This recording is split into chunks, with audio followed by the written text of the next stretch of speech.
நம்முடைய கர்த்தராகிய இயேசு கிறிஸ்துவின் நாமத்தில் உங்களை வாழ்த்துகிறேன். இன்று ஆண்டவர் நமக்கு தரும் அற்புத வார்த்தை சங்கீதம் 34:10.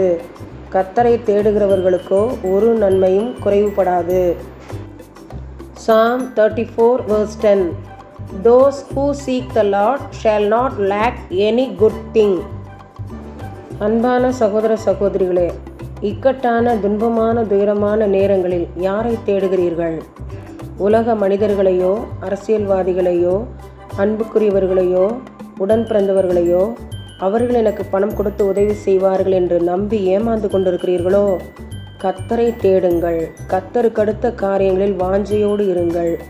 ஆண்டவர் நமக்கு ஒரு குறையும் வைக்க மாட்டார். ஆமென். இம்மானுவேலே, பரமபிதாவே, தர்மையான ஜெப நேரத்திலே உம்முடைய திருமுகத்தை நோக்கி பார்க்கிறோம். எங்களை தாழ்த்துகிறோம். உம்முடைய பிள்ளைகள் உம்மை வாஞ்சையுடன் எப்பொழுதும் தேட உதவி செய்யும். இக்கட்டான நேரங்களில் மனிதர்களை தேடி ஓடாதபடி உம்மை மாத்திரம் தேடி கிருபை கிடைக்க தயவு செய்யும். எங்கள் ஜெபத்தை நீ கேட்டதற்காக நன்றி. இயேசுவின் மூலம் பிதாவே, ஆமென்.